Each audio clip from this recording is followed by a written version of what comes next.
건강이 좋지 않을 때 보통 두 가지 방식으로 문제를 해결합니다. 두통을 예로 들어보겠습니다. 두통이 오는 원인은 의학적으로 수백 가지나 된다고 그래요.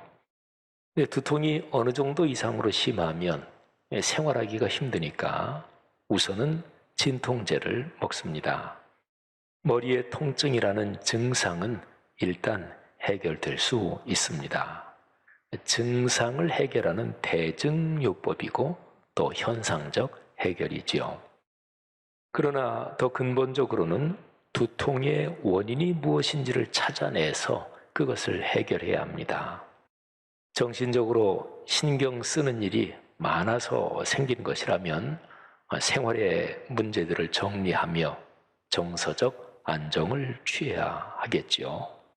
또는 뇌 질환 때문에 생긴 것이라면 그러면 그 뇌 질환의 그 어떤 잘못된 부분을 찾아내서 치료해야 합니다.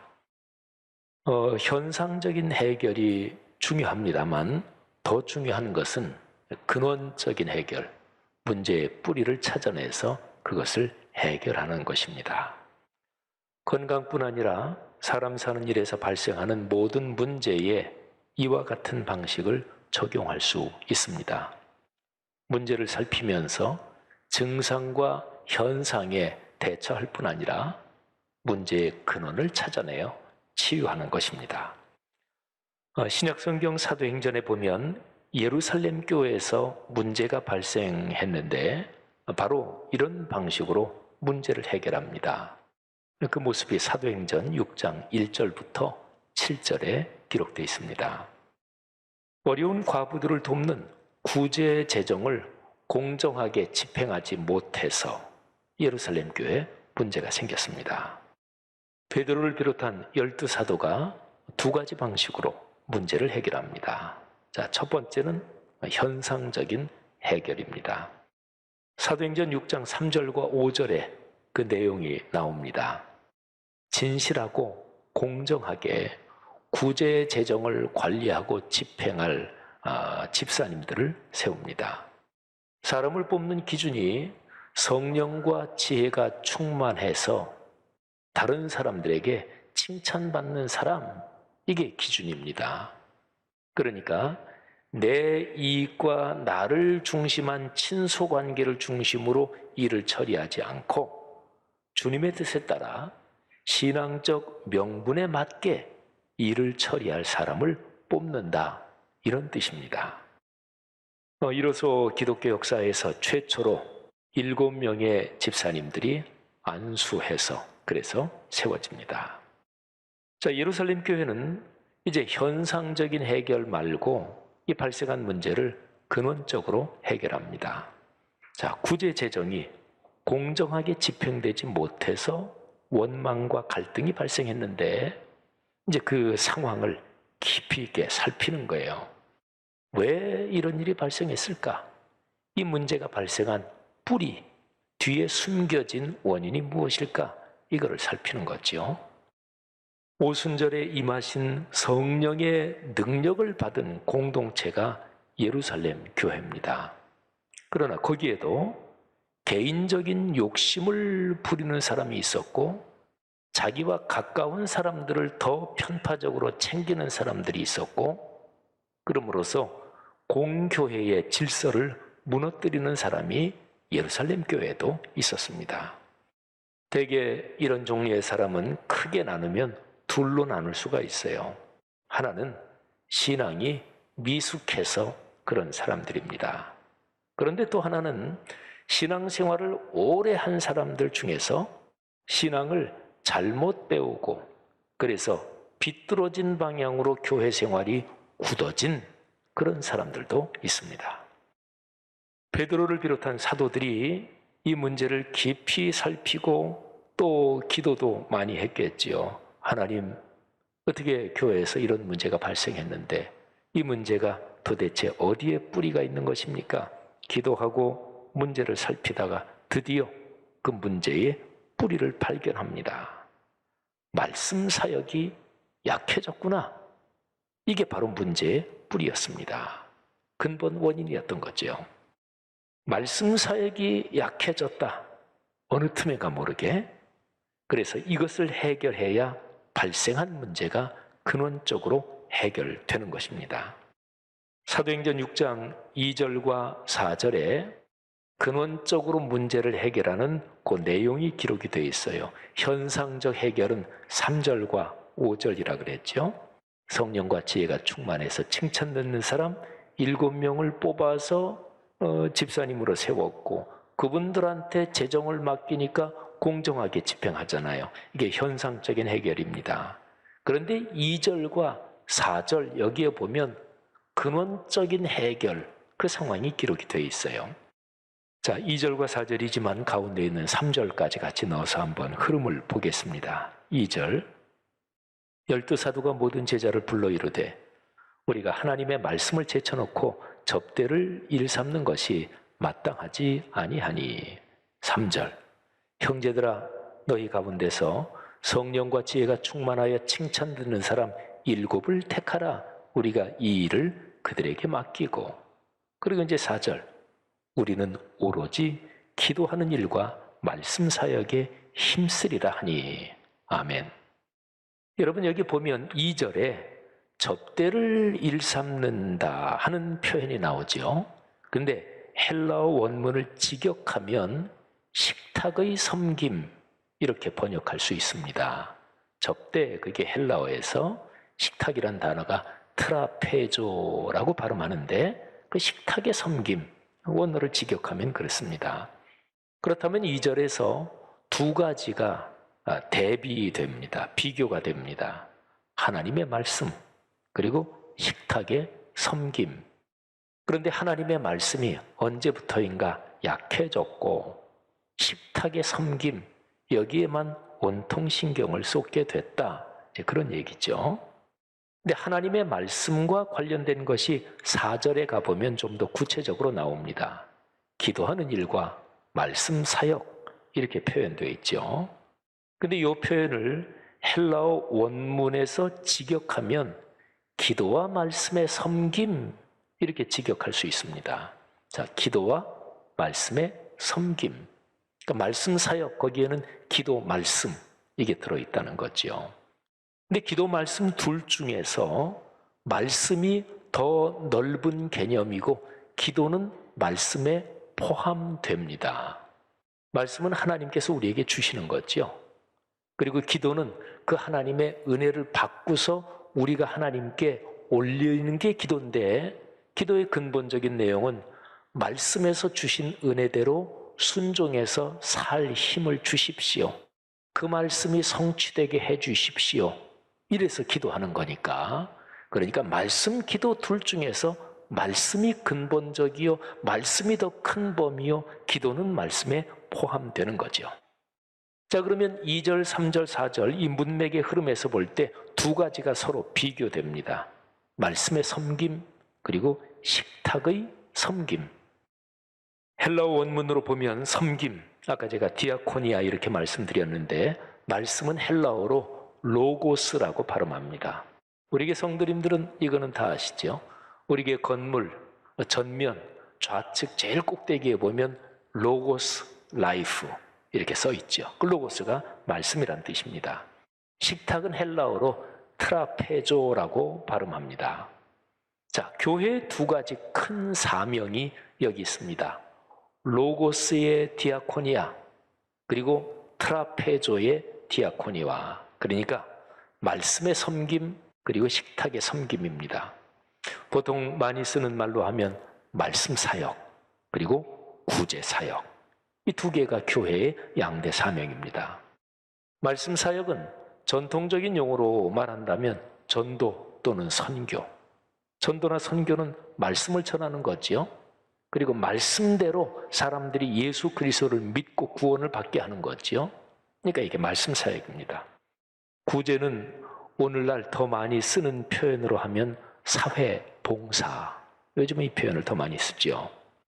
어려운 사람들을 돕는 일, 또 사회적 공공선을 위한 모든 종류의 활동, 이게 바로 사회 봉사입니다. 교회 양대 사명, 말씀 사역과 사회 봉사, 하나님의 말씀이 그리스도인과 교회의 영역에서 살아 움직이는 것, 이것이 하나, 그리고 먼저 진행돼야 되는 것이고, 그 결과로서 사회적 공공선을 위한 여러 영역에서 선한 일에 힘쓰는 것, 이게 또 다른 하나지요. 자, 이 둘 중에서 말씀 사역이 중심입니다. 성령의 도우심으로써 말씀이 삶이 되는 것, 말씀 체험을 해야 되는 거죠. 이 신앙적 체험이 토대가 돼야, 그래야 정직하고 공정하게 살며 그리고 진정한 의미로 선한 일을 할 수 있습니다. 말씀이 삶이 되는 체험이 현재 진행형으로 진행되지 않으면 신앙인들도 소집단 이기주의로 빠지고 맙니다. 교회나 그리스도인이 선한 일을 한다고 하면서 자기 교만에 빠집니다. 교회도 좋은 일을 하면서 우리 교회가 이 정도지, 은근한 숨은 자기 교만에 빠집니다. 어떤 때는 교묘하게 나랑 친한 사람들 또는 우리 교회랑 가까운 어떤 그런 집단의 이익을 추구합니다. 교회는 성경적으로 볼 때, 또 기독교 역사에서 볼 때 교회는 이 세상에서 어머니 역할을 합니다. 어머니는 자식이 여럿 있을 때 못난 자식이든 잘난 자식이든 어머니는 자식들을 다 끌어안죠. 어떤 때는 못난 자식, 그리고 어렵게 생활하는 자식이 오히려 더 마음이 가고 못난 자식이 더 안쓰럽고 그렇잖아요. 그러니까 어머니는 다 끌어안는 것이 어머니인데 교회가 세상에서 어머니입니다. 그런데 말씀이 삶이 되는 현재적 체험이 약해지면 교회가 이 세상의 다른 단체들, 다른 집단들하고 경쟁하는 또 하나의 집단이 돼버립니다. 집에서 먹을 때 어머니가 자식들하고 먹는 거 경쟁하나요? 아니지요. 어머니는 자식들 먹이잖아요. 그런데 교회가 말씀 체험을 현재적으로 하지 않으면 이 사회에 여러 단체들이 있는데 교회가 그런 단체들하고 경쟁하는 하나의 단체로 전락하게 되는 거지요. 정신적이고 영적인 어머니의 역할을 포기하고 교회의 본질을 잃어버리는 거지요. 베드로를 비롯한 사도들이 구제 재정의 집행에서 발생한 문제를 들여다보면서 깨달은 게 그거예요. 예루살렘 교회, 우리 교회에 언제부터인가 말씀 사역이 옆으로 밀려났구나 하는 것을 깨달았습니다. 그 과정이 아마 이러했을 것입니다. 한번 잘 들어보세요. 예루살렘 교회에 신자가 많아졌습니다. 신자가 많아지면 자연스럽게 재정도 불어나지요. 특별히 예루살렘 교회는 신앙적 헌신이 아주 뜨거웠고 신자 수가 빠르게 늘어나고 있는 상황이었으니까 아마도 재정이 급속하게 증가했을 것입니다. 교회 행사도 많아졌습니다. 구제를 비롯한 여러 활동이 늘었습니다. 그리고 예루살렘 교회 신자들은 자신들이 속한 교회에 대해서 자부심이 커졌겠지요. 좋은 일입니다. 그런데 말씀이 교회의 중심에서 밀려나고 있었습니다. 이런 상황에서 사도들이 자신도 모르게 말씀과 기도보다, 말씀 사역보다 구제 또는 그 외 여러 행사에 관한 일을 보고받고 그거를 챙기는데 더 신경을 많이 쓰게 됐습니다. 말씀을 깊이 묵상하고 기도하는 일이 점점 약해지고 있었던 것입니다. 사도행전 2장부터 6장 7절까지의 그 내용의 흐름을 가만히 살펴보면 6장 1절부터 7절에 기록된 상황은 악한 영의 공격 가운데 하나입니다. 2장 1절부터 6장 7절까지 보면 전부 악한 영이 교회를 공격하는 4번이 나오는데 이 상황이 바로 사회전 공격인 거지요. 그런데 이 사회전 공격에서 사탄은 아주 고도의 기술을 사용합니다. 교회 신자 수가 늘고 재정이 늘고 그걸 그냥 놔둬요. 아니 놔두는 정도가 아니라 악한 영의 공격으로 하면 오히려 그거를 도와줄 수도 있어요. 그러면서 하나만 뽑아내는 거예요.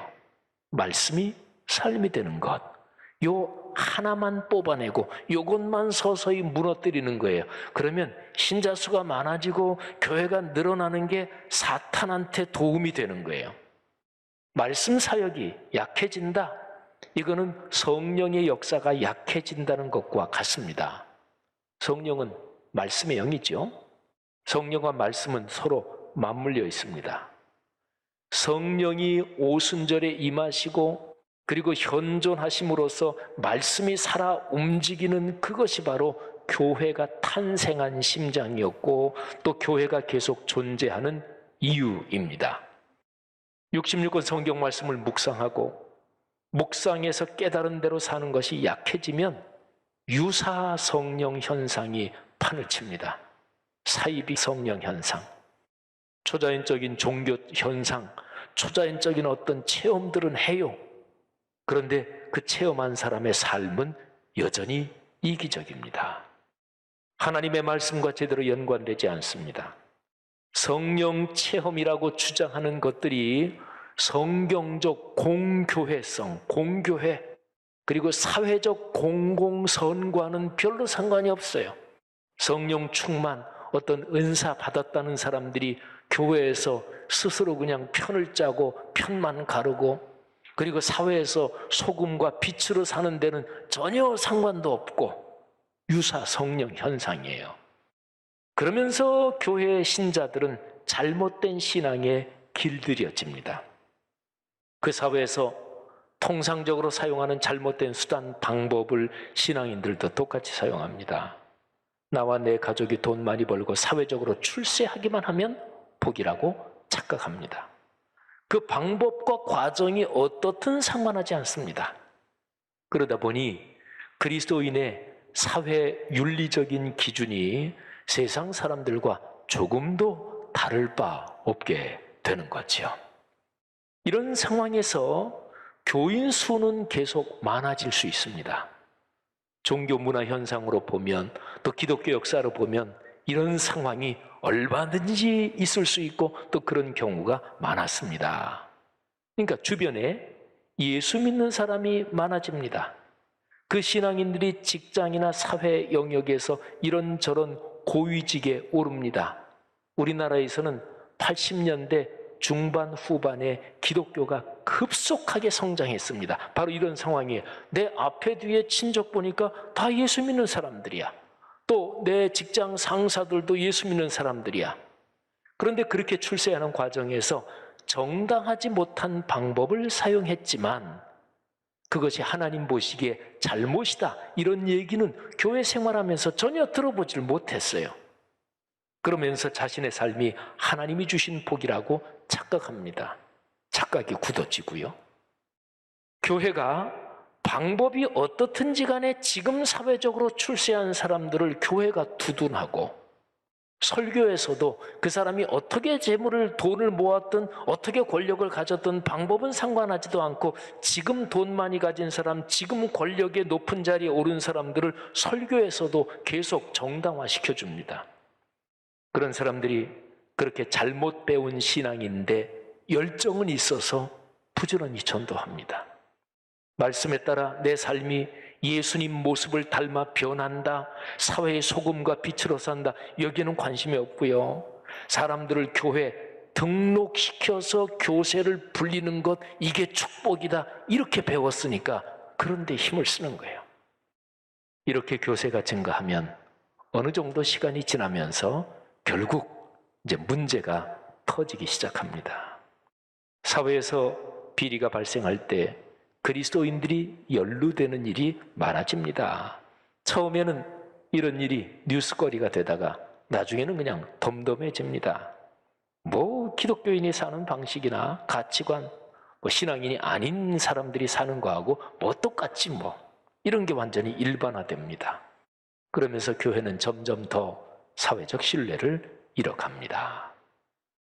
사랑하는 그리스도인 여러분이요, 교회의 말씀은 약해지는데 그냥 일반 종교 집단으로서 교회의 양적인 규모, 신자 수는 커진다. 이거는 2000년 기독교 역사에서 이런 경우는 많았어요. 이런 현상이 사탄이 교회를 공격하는 고도의 전략입니다. 그러니까 그 사회, 그 문화권에서 기독교가, 교회가 완전히 신뢰를 잃어버리도록 중장기적인 전략으로 사탄이 전술을 진행하는 거죠. 사도행전 6장의 기록은 예루살렘 교회가 이런 악한 영의 공격을 멋지게 물리치는 상황을 보여줍니다. 베드로를 비롯한 지도자들이 정확하게 신앙적인 통찰력, 분별력을 가지고 문제의 뿌리를 짚어내는 거죠. 예루살렘 교회는 다시금 말씀에 집중하며 기도하는 일에 힘썼습니다. 다시금 성령의 역사를 갈망하며 말씀이 삶이 되는 복을 깊이 체험했습니다. 그리고 그 결과로서 구제사역, 사회에 영향력을 끼치는 것이 오히려 더 활발해진 거죠. 여러분, 오늘날의 한국 교회가 안고 있는 문제가 사도행전 6장의 상황과 비슷합니다. 이 땅의 교회가 다시금 교회다움을 회복하려면 말씀으로 돌아가야 합니다. 성령의 도우심을 갈망하며 말씀을 묵상하는 데 힘써야 합니다. 말씀을 묵상하고 공예배에서 선포되는 말씀, 거기에서 하나님의 음성을 듣고 깨달아서 거기에 삶을 헌신해야 합니다. 여러분 기억하십시오. 어떤 문제든지 그리스도인 개인이나 가정적인 문제든 아니면 교회나 사회의 문제든 다 마찬가지예요. 어떤 문제든지 그 근원적인 해결 방법은 말씀으로 돌아가는 것입니다. 개인과 가정, 교회나 사회가 다 마찬가지입니다. 사랑하는 성도 여러분, 여러분의 삶과 가정, 가문과 또 우리 교회와 한국 교회가 예루살렘 교회처럼 신앙적인 통찰력을 갖고 문제를 해결하기를 주의 이름으로 권면합니다. 거룩하신 말씀이 여러분 가정, 가문에 말씀이 이루어지는 체험으로서 복을 누리시고 그 복이 주변 사람에게 선하고 아름다운 영향력을 끼치기를 주님의 이름으로 축복합니다. 성령의 도우심으로 말씀이 삶이 되는 복이 우리 교회, 한국 교회 또 우리 사회와 오늘날의 세계에 넉넉하기를 주님의 이름으로 축복합니다.